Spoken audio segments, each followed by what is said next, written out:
Sorry for the technical delays. That's why we don't have theme music today. But welcome to another 12 o'clock show with Mayor Joe. And joining us today is our very special guest, newly reelected City Councilwoman from Reynoldsburg, Kristen Bryant.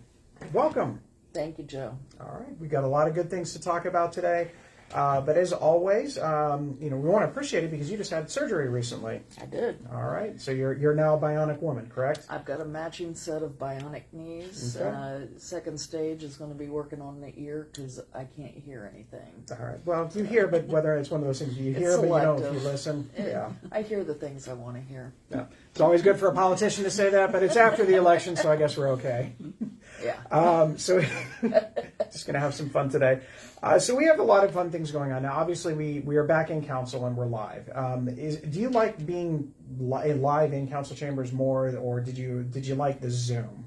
Both had pros and cons to them. So, as Your Honor may recall, we had a Zoom meeting the summer of 2020, and I think everybody got a nice view of the trees as I passed through the West Virginia Turnpike. Mm-hmm. So, the advantage to the Zoom is, if you are out of town, it doesn't matter, you can still be there.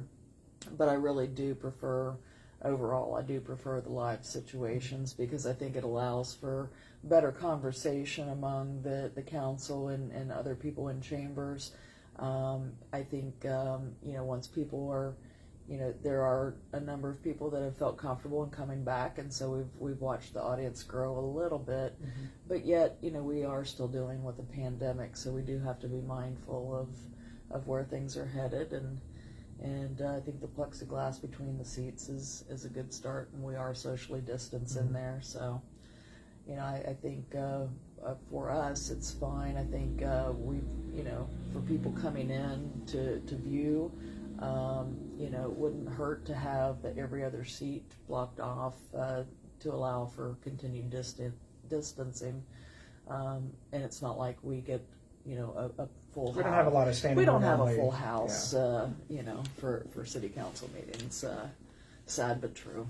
Well, I have noticed that usually, for those of you that don't stay until the very end of council meetings, and I'm okay with that, there's always that last moment where council members have the opportunity to talk. And during this time that we had the Zoom meetings, those were definitely longer. And I think a lot of it was because for council, you could just turn your computer off and then go to bed, as opposed to getting in your car and driving and all of those types of things. So for those of us that were here, we appreciate that. Well, and I think the time change that we put in 2020 has been really helpful. Mm-hmm. The first couple years I was on council, there were some times I didn't get home until after 11 when we would have a lot of matters to mm-hmm. discuss, and I think more people are early birds than mm-hmm. night owls, and so that's probably for the best that it's been moved from 7:30 to 6:30. Yeah, I think it's been a positive thing overall. Now, we had a lot of community events, and I'll talk about some recent ones and all of that. We've had some community town halls. We've done a lot of things. Is there anything specific that you're looking forward to for next year? So we're already in the planning stages for 22. Right. So what are a couple of things that you're really looking forward to in 22? So I am looking forward to seeing the Tomato Festival come back. I've already been in communications with Councilmember Lawson Rowe regarding the Juneteenth celebration and some planning and timing with that. I think as we move forward in this post-COVID world, there's going to be a lot of things that change on the fly, but I think it's important for us to have community events at a regular time that people expect, because whether you're still hiding out in your house for whatever reason, or you're not getting vaccinated, whatever your reason for that, ideally we want all of our citizens here to be safe. Mm-hmm. People that come to town to visit, we want them safe. Ultimately, everything comes down to safety. Yeah. And, sometimes, well, as we learned in 2020, we have to sacrifice some of those things that we were really looking forward to, and it was difficult for most of us, and mm-hmm. I think we were all happy to get out and do things in 2021, and hopefully we can continue to do that forward. Well, we actually had our calendar meeting yesterday. We brought a number of different local organizations in to kind of go over to get. We're redoing our website, as you know, so we're going to Yes. we're going to try and have a massive community calendar, in addition to a couple of other things that we'll talk about. So it was good to hear everybody's plans, and because what we didn't want to do is we never want to schedule something that the city is doing at the same time that one of the local communities, whether it's the Historical Society or the Community Association or the Chamber. We don't want to double book. We don't want people to have to pick and choose between the two, because they all go to the city, and as they should. But that's just my thoughts on it. So do you have any specific goals? I know I mentioned that you got reelected, so congratulations. Thank you. Do you have any Thank you, specific voters. goals that you want to accomplish over the next 4 years? So, I had been asked to run for something different in 2021, repeatedly. Mm-hmm. And I told them no, because I had unfinished business that I wanted to see through here in Reynoldsburg. And to me, that was far more important than anything else at that moment. And so that is why I decided to run for re-election, is to finish some of the things that Councilmember Baker and I started in 2018. And we're definitely making a lot of progress on a lot of those things. Yes, some of them are happening even faster than I had hoped, which is wonderful. Some things that I'm still trying to accomplish that I want to see through may take a little bit longer, Yeah. and that's okay, because I think everybody knows that anytime you do something with government, it's always going to take far longer than. Painstakingly so. Yes, yeah. indeed. So, I like the fact that we're starting to develop the public-private partnerships. Most notably with the Center Ice Foundation. I couldn't be more excited about that. It's going to be a great facility. It's exactly why Absolutely. we do what we do here in the city, to kind of come up with something like that. Well, and I love the fact that this is going to, the sports complex is going to happen where I watched my son play Reynoldsburg youth football for years and years, and many people that have been in town for more than 10 to 15 years, or even in that 10 to 15 year range, they've seen it for themselves. And I think it's something that's been missed. It's unfortunate that it took this long to find something to go there that was going to be a bonus or an addition, or however you want to view it, a draw, if you will, for people to come into Reynoldsburg. So I like the fact that, at least from my experience, I started watching football there, and now we can end watching hockey and soccer and lacrosse and a lot of these, the underserved sports. So I'm very excited about that. It's going to be a lot of fun. Now, as you know, you're out there as far as a council member. People can find you on social media, but if somebody has a concern that they want you to specifically address, what's the best way to get in contact with you? Call me. Everybody in God has my phone number, so it's not hard to find a phone number to reach me. Text me, call me, email me, whatever you're comfortable with. I tend to think I'm very accessible, and I'm always willing to listen. Yeah. A lot of times I can't tell people what they want to hear, but I will tell them the truth, and I will tell them what I know. Yeah. So. And it's not hard to find her. Like I said, between social media, I think that's one way, but then also just the standard email and everything else. Yes, as an attorney, my information is readily available for anybody who wants to really find it. It doesn't take but 30 seconds to find me. Now, council always has unique things that they're presented with. Yes. Sometimes they're not as serious of things. Sometimes they're very serious things. Yes. So when you're faced with a decision to vote in favor or against something, or vote for or not, what's the process that you go through? What do you, internally, how do you decide to make your decision? What leads you to that decision? So I try to start out with a neutral beginning, meaning that whatever the situation is that's presented to me, I'm going to listen to it before I start forming an opinion. That's part of my training as an attorney, is you listen to what is said, and then, you know, you go from there. Mm-hmm. You know, some of the more difficult decisions that have had to be made through my first term were a lot of housing requests. There is a shortage of the type of housing that we need here. Mm-hmm. I appreciate the fact that your office is doing a lot to diversify our housing stock. You know, we need workforce housing that, you know, somebody that works at, you know, minimum wage job, that they can afford to live in it. But we also want to make sure that where they're living is a suitable, habitable place. Mm-hmm. I have visited a number of the rental properties around town, and we have a number of places that I would never suggest anybody live there, and that is a responsibility that I feel that we have to address. City code is, you know, enforcement of the city codes in these properties is critical, particularly in some of the older apartment complexes. Eden of Reynoldsburg, I will not comment on, but if you live there or know somebody who does, you know what I'm saying.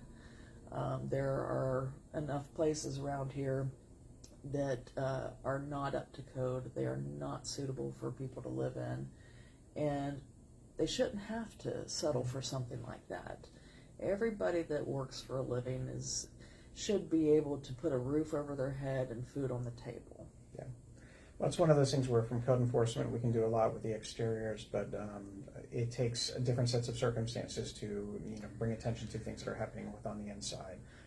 So there's a lot of things that we're trying to do, and I think we've made some good progress, but obviously we still have a lot of work to go. And I would put this out there because one of the things that we looked at prior to you coming into the mayor's office, I had introduced some legislation regarding the rental properties here, and having a registration for it.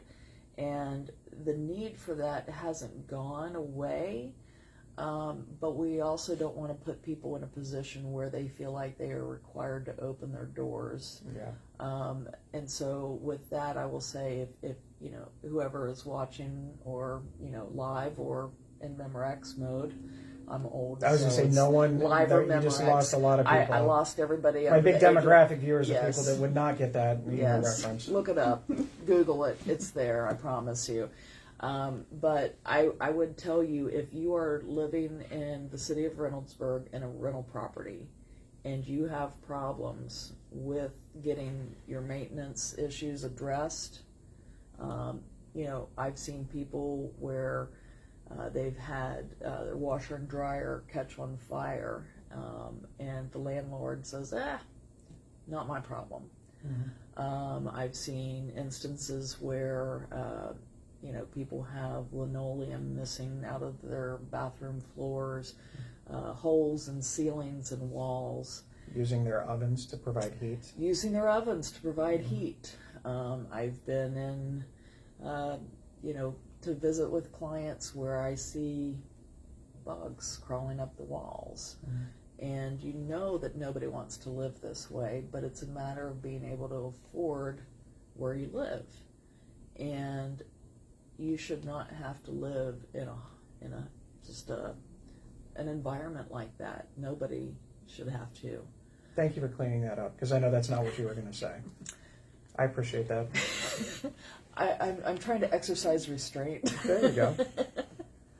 Well, you know, it's always a good thing because the council always is presented, you know, obviously even most recently. I mean, there are decisions that the council has to make that you have to weigh a lot of things, you know, the good of the, you know, the short-term issues, and then obviously the long-term impact all the way around. So being a public servant is never an easy thing, and I do appreciate what you and all members of council do on when we're faced with some of those issues. Well, and I think the thing that people need to be aware of that probably aren't is that, you know, there are limits to what we can do. As much as I wish we had a magic wand and, you know, we could make you know, All the bad things go away. all the bad things go away. Yeah. You know, we don't. And so, you know, I think the biggest challenge is dealing with people who own property, they want to sell it, and, you know, the zoning process is what dictates Mhm. what can happen on that property. And so, understanding that we have limitations in that regard, we can't tell somebody that, no, you can't sell your property. As long as they're in compliance with the zoning, we can't tell them what to put on there. But there are things that I do think we have a responsibility to look at. It's I don't know if we want to go there today, but you know, everybody is up in arms over the trailer park. And you know, I had a friend whose mother lived in one of the trailers that used to be on the property where Kroger is now.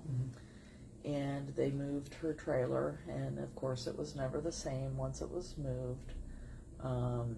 And it's just it's an awful position for those tenants to be in. And I am totally sympathetic to their plight.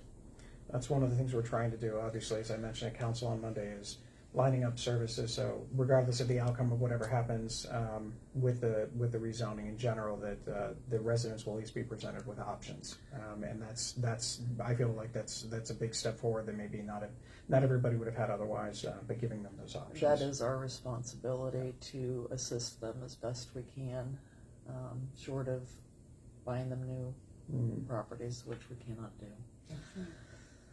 Well, on that down note, Yeah. do we have any questions We from don't our? have any questions at this time. All right, so we have no questions. Do you mind sticking around for a little bit? Absolutely. I know you got. Just want to say thanks again for a wonderful weekend of events. Starting off with the Reynoldsburg Community Association. Kudos to all of you out there that put on a great show for Christmas on the Town. So a lot of things that we can name off about what people were doing. I mean, they had the scavenger hunt, and you had some different restaurant things going on. You had the horse-drawn carriage sponsored by the Masons, and they had some good food out there as well. So there were a lot of good things going on out there. And then special thanks to the person behind the camera, Jennifer Clemens, who played a big role in the tree lighting ceremony, as well as all the members of the Parks and Recreation staff and everybody that came out and had a fabulous time lighting the trees. It was a little bit different than this year. We did a couple of other fun things. We had a little quartet band out there. Obviously, Santa came because really none of the rest of it matters, but when Santa was there, that was the big thing. We had a bucking reindeer, which was absolutely priceless, and we've got some good shots of some kids and some adults even having fun on that one. So kudos to all of you for that. So we do appreciate it. And again, special thanks again to Jennifer, who's behind the camera and doesn't want to be seen right now. We also were able to announce a lot of great news about the Wagner Road OPWC grant. We were successful. So for those of you that might not have been paying attention on social media the last couple of days, we were awarded the grant to begin work in improving Wagner Road, which is the first time that's happened. The 2 times before it failed, and this time we did a couple things differently, got a lot of partnerships in there, and we're really aggressive about making sure that we got this one to go through. So I'm going to give a special shout out and thanks to a former guest here on the show, Franklin County Engineer Cornell Robertson. So I know he'll be back on. We're going to have him on in the spring again when we get a little bit more details about that particular project. Yeah, I really appreciate Engineer Robertson's involvement in Reynoldsburg. Yep. When I first got on council, one of the big things was sidewalks. We need sidewalks everywhere. And 2 of my personal pet projects have been making sure we get a sidewalk that leads from Graham Road to the 5-way intersection. Check mark there. And because I was always told couldn't be done. There's a bridge there, can't be done. But it's getting done, It's getting right? done, yes. And we were told Wagner Road couldn't be done, and it's going to be done. Yep. And one of the first things that Councilman Baker and I did when we got into office was meet with MORPC and ODOT and discuss the issues that we have in this town getting our residents and travelers not just through Reynoldsburg, but out of Reynoldsburg and onto the interstate. And so, there's quite the laundry list of things that are going to happen out on the interstates that are going to be beneficial. But it's going to be some growing pains too, and nobody likes construction. I don't like construction, but we need things to happen, and so there's going to be some growing pains. It's a little bit of a break a couple eggs to make an omelet.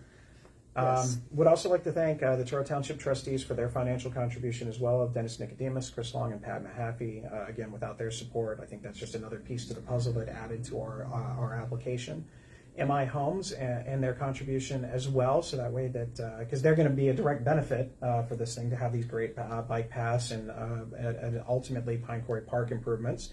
Really want to give a big shout out to EMH&T, our engineers for the city, as well as Ryan Andrews and his team for the work that they did in crafting an application that was not only aggressive but realistic. And those experts had a really good call on this one, so we can get that in there. And then our internal team of William Dorman, our service director, and former director of development, Andrew Bauscher. Between all of us working together with the county, with the township, we were able to get this thing going, and it's going to be great. So I'll give you a couple of details for those of you listening. The total project cost for phase one, which is Main Street to Priestley, is going to be about $7.6 million. About 3.5 of that is going to come in grant and loan funding, which means we're going to get about $2.6 million in grant money and about $878,000 that will be in low interest or 0% interest loan for 30 years. And that will be phase one, that will include all of the following. Dedicated right turn lane from Wagner onto Main Street, curbs and gutters, street lighting, widening in certain areas where it's appropriate, a multi-use path on one side, sidewalk on the other side. And then at Priestley is going to be an actual stoplight with some improvements into the intersection to help slow down that traffic coming right in onto Priestley. So that's going to be phase one, and we'll be back for phase two to finish the other side from Priestley all the way to Broad Street after that.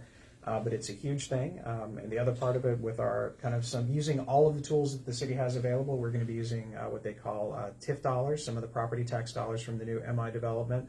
They will ultimately help pay for everything in this project. So that's going to be a huge thing. So we don't have to go to the taxpayers and say, we need money if you want to see this particular project. It's about utilizing all those tools to make it and be cost effective all the way throughout. Well, and that's why the public-private partnerships are so important. Absolutely. Can't grow the city without them.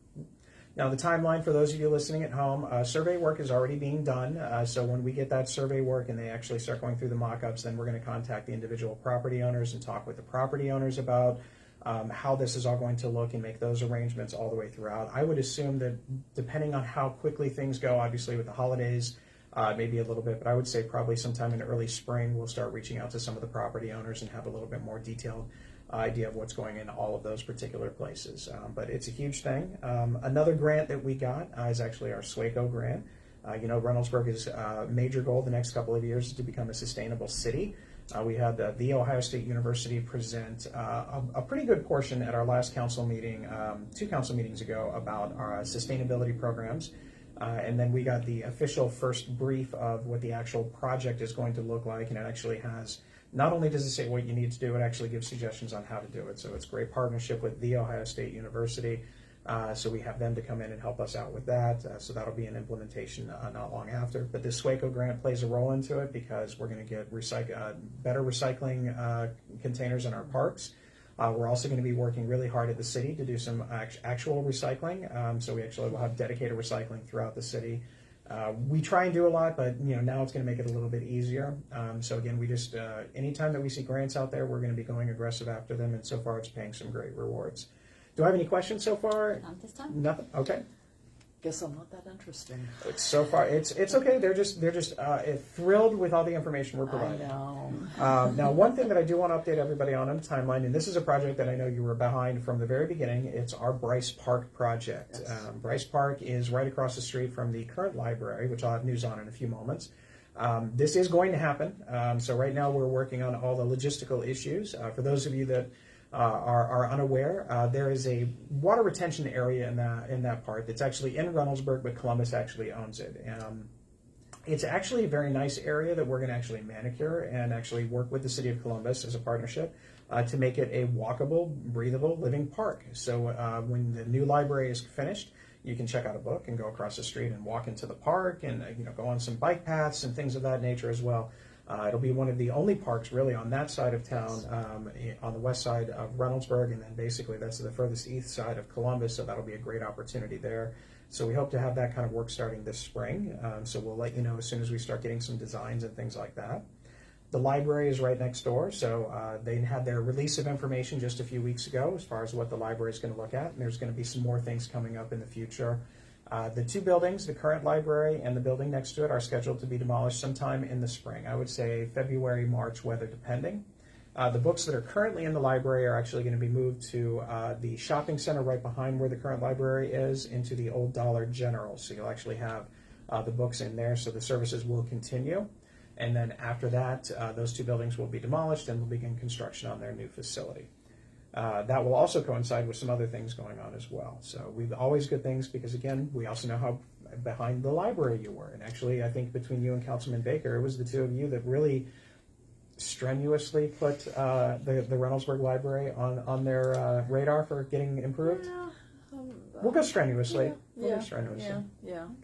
Yeah, I think originally they were looking at somewhere between 2025 and 2028 as the targeted renovation.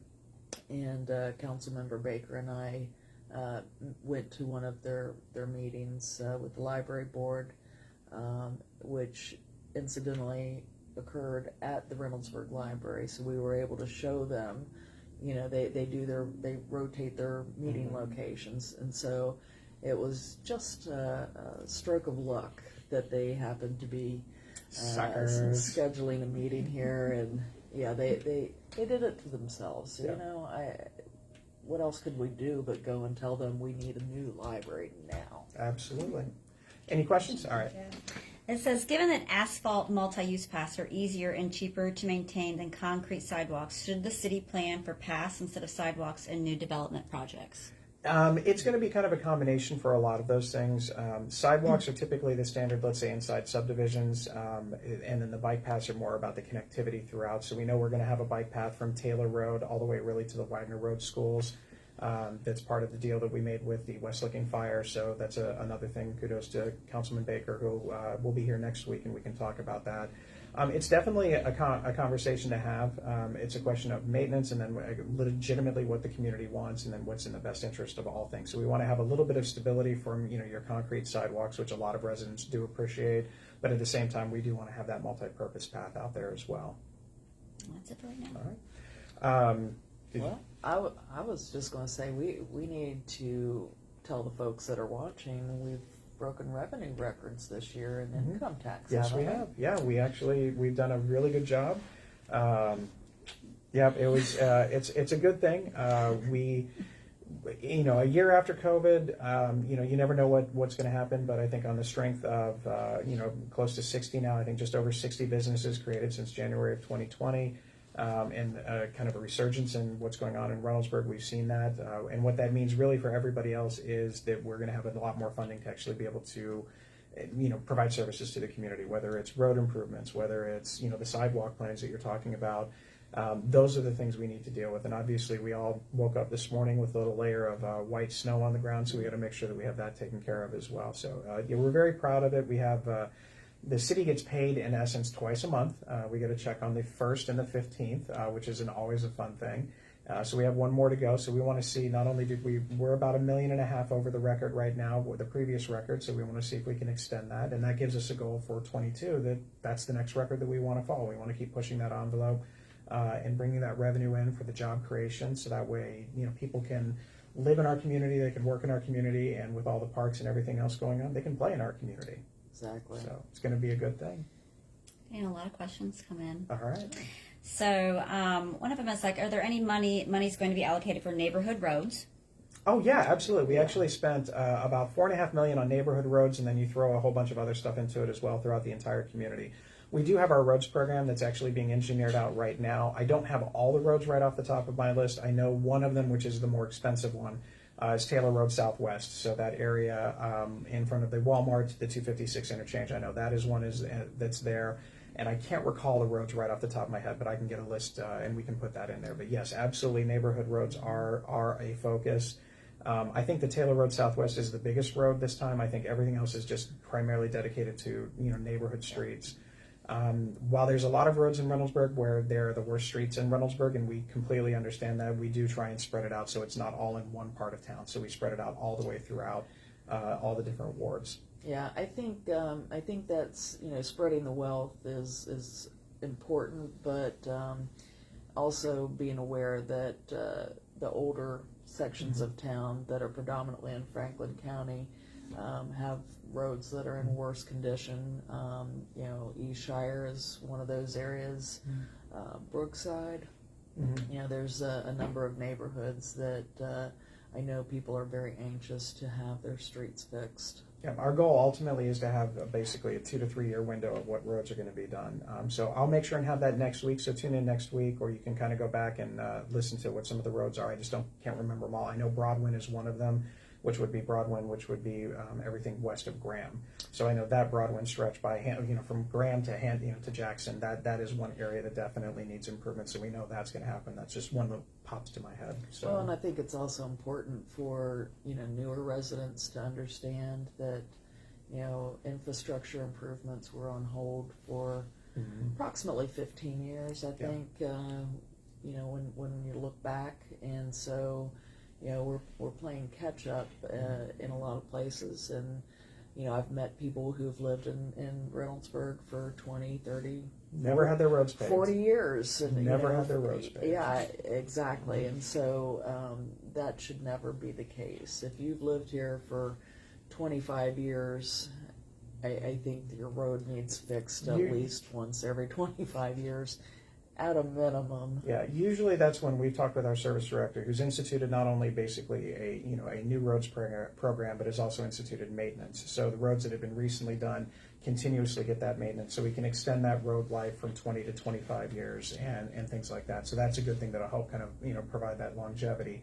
But definitely it is something that we are looking at. It's got to be, we've got to fix those roads, and then with that also includes those areas like we did this year, which is our sidewalk program.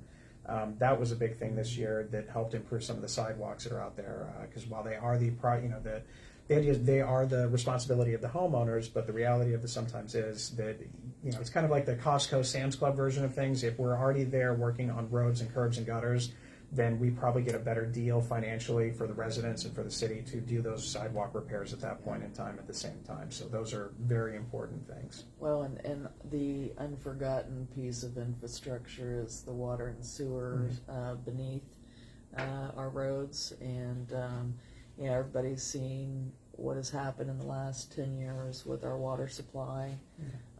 It's frightening, and we have to be vigilant that we are maintaining or improving that situation as well. And infrastructure is such a sexy topic. Everybody's always excited to talk about it. Loves to talk about roads and all the bridges that are failing, and So. Well, that's one of the advantages with the America Recovers Act money that's coming in. Exactly. And as we get more information, we know that there's going to be some money dedicated specifically to roads. We know that we're allocating specific money to do water infrastructure. And then there's going to be plenty of grants in there. And as we've just talked about earlier, we're going to be going after every penny we can as far as grant money is concerned.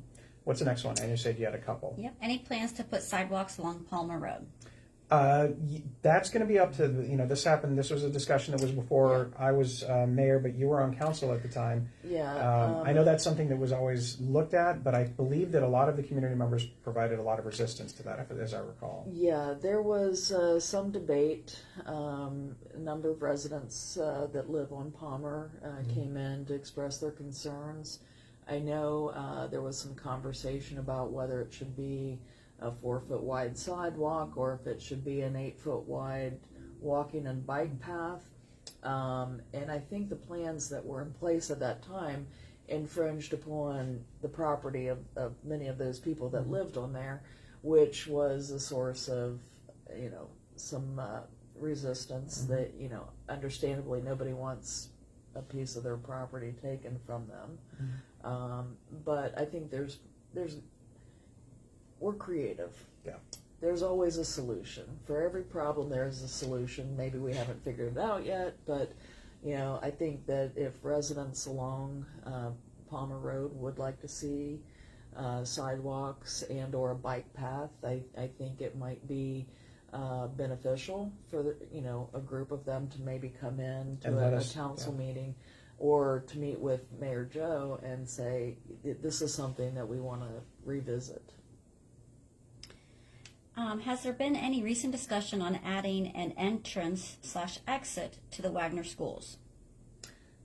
And are you talking? Well, I know that they have the Wagner schools on Wagner Road. I know what we've talked about is obviously we're going to be doing the improvements for the sidewalks and things like that. And part of that deal is actually also going to be including sidewalks from, if you can imagine where Wagner Road is, and you have that nice long road up to the buildings themselves. We are going to be putting sidewalks continuously all the way. That is part of what this TIP program actually allows.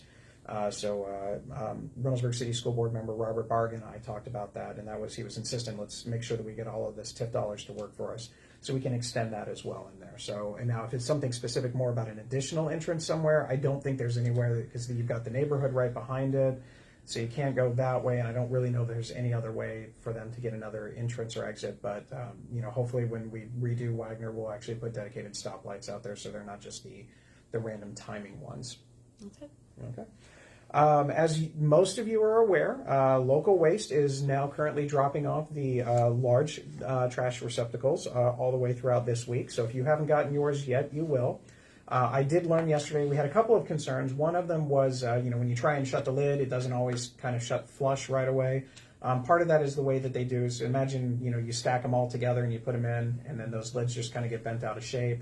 So they will ultimately go ahead and conform to it, but with the weather right now, you got to wait till it warms up just a little bit for the plastic to kind of get a little bit more flexible to kind of go ahead and shut down. Maybe stash it in your garage. Yeah, and if you're still dealing with this issue a month from now, then let us know. Because there's going to be a break in the weather this weekend. It's going to be in the mid 50s and things like that. That should be enough to go ahead and keep it. Just try and close it as best you can and go from there. The map and all that information as far as what part of the community is getting picked up on Wednesday and Thursday have been out, so make sure you take a look at those. This will not take effect until after the first of the year, so your trash receptacles are there now, so if there are any issues or if there's a house that was missed or something, there's plenty of time to deal with it. If you choose to not want the receptacle that Local Waste is providing, that's fine. Give them a call and you can use your own, and they'll come and pick the other one back up. And things of that nature. So kind of keep that in mind. Any questions? No. All right. I do want to talk about one thing that we talked a little bit about is our community guide. And I don't know how much you've had time to see it. This is the cover of it. This is our community guide from this year. It's actually on our website. So I don't know if you want to take a look there. Good? Yep. All right. So this is our community guide that's on the website.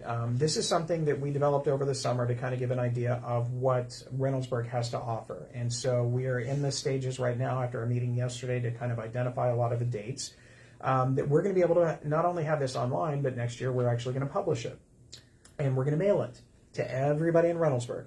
So you're going to have not only things for all of our major events that the city offers, and not just the city, but also the community association and the Masons and all of the other groups that we had in there that will be in that information. But there's also going to be frequently asked questions. The most common is, the street light is out, who do I call? Or what about this set of numbers for this particular thing? What about permitting? And then it's also going to provide some updated information about what's going on in Reynoldsburg, some information about members of council, administration, and then some of the different services that are offered. So that's going to be out there.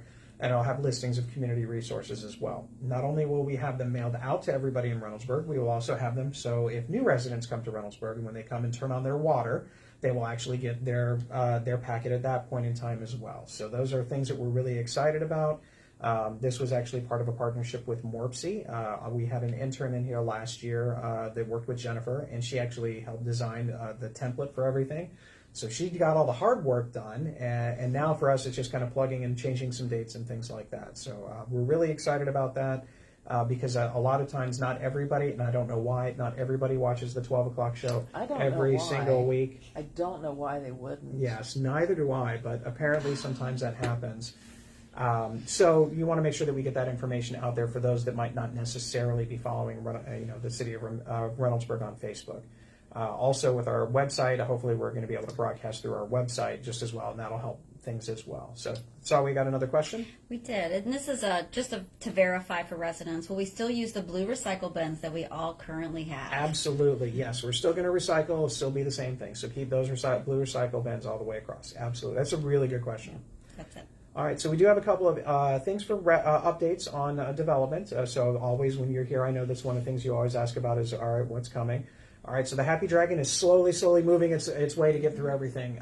The real big hang-up with the Happy Dragon has been the city's insistence and the developers' insistence that because of the French Run Creek right behind it and because of the area that's there, we want to make sure that whatever is put in there, it doesn't make any flooding issues any worse than they already are. And if in some cases, maybe we'll try and mitigate some of that stuff. So we want to make sure that our engineering is such that while we want to add parking, which we will, which will be great for our old town Reynoldsburg, it will also add some great buildings and services. So we know that we're going to have some medical offices in there, but then we're also going to have some coffee shop and we're going to have an ice cream shop. And then we'll have some other entrepreneurial space and some event spaces in there as well. So those are coming. We have some preliminary thoughts on how this is going to get done, but we hope to have the submission in the first part of January. And I know council is always concerned about. We're hoping to have a purchase agreement before council in January as well, so we can get that property off of our books. So that'll be a good thing. Construction right now tentatively is scheduled to start in March with a completion date sometime in December. So maybe if we're really lucky and the weather holds out, maybe we'll have that entire facility open for Christmas on the town, and people can get ice cream because that's where I'll go, and we can enjoy that even though it'll be cold out and I'll still be eating ice cream. Just as an aside, there is a study that shows that people eat more ice cream in winter than summer. I think it's a great study, and I think we should all do our own research just to make sure. So that's always good news for the Happy Dragon site. We also have some good news about the Kmart site. We all know that the original Kmart building is now no longer there, and the Alliance Group is moving forward with their plans for the redevelopment of that site. So there's going to be some work in the spring. They're going to be taking care of the parking lot and things like that. And their goal internally is to actually begin construction on their main office building as well as the convention center space in late summer, early fall of next year. So that's going to be huge. There could be more coming with that. We'll just kind of have to wait and see, but we know that that's what they're pushing for, so they can get that built up, which is a great thing. There's a lot of other things going on development-wise, but we're either early into it or it's this time of the year and everybody's, they've got holiday parties to go to and they'll give you a call back later or something like that. Yeah, it's kind of hard to make anything happen at this point. Yeah, it's now everybody's closing up everything from 2021 and getting ready for 22. So. But we're really looking forward to it. I think we've got a lot of good things going on for next year already. It's going to be an exciting year again in Reynoldsburg. And like I said, we have our goal of what to aim for next year. Any questions before we? All right. Again, thank you so much for coming in. You look great. You're moving quick. And before you know it, you'll be out at the skating and playing basketball. There's not enough health insurance in the world to put me on skates. All right. So that's a no on the 3-on-3 basketball tournament for the Tomato Festival next year? I didn't say no on that. Okay. No, I can shoot a ball. All right. So there you go. But skates, no. Not so much. No. Well, we hope you can join us next week, December 15th at 12 o'clock, where we'll have Councilmember Stacey Baker, who also joined you in winning re-election. So again, want to make sure that we all give him a welcome, and we'll probably talk about a lot of those same things. And then the next week, you don't matter, I don't matter, Councilman Baker doesn't matter. The next week, Santa Claus is going to be here. Well, I can't argue with that. No, there's nothing we can do for that one. If you didn't have him on, I would be upset with you and highly disappointed. It's amazing that with as busy as Santa is this time of the year, he is taking some time out to come to the Joe Show. So that is awesome. Well, this is Reynoldsburg. Of course he's coming. Why wouldn't he? There we go. So we appreciate that. We're looking forward to it. Again, thank you for coming. Everybody else out there, please stay safe, stay respectful, drive slowly and cautiously when there's white stuff on the ground. It's not the Armageddon. It's okay. This too shall pass. Drive safely. And of course, as always, please put your shopping carts away. It's really cold out there, and our essential workers do such a great job anyway. They don't need to be traipsing to the entire ends of the earth for the shopping carts. If I may, though, I would like to give a shout out to City Attorney Chris Shook for all the hard work that he put in working on the Days Inn issue. That is something that I have had my eye on for about a decade now, as being something that needs to be dealt with and handled because, as you said, with the Alliance coming in, I think most folks are not going to recognize Bryce Road in about 3 to 5 years. Yes. It will not look anything like what they're accustomed to. So thank you, Chris Shook, for all your hard work. There we go. All right. Thanks, everybody. Have a wonderful week. We'll see you soon.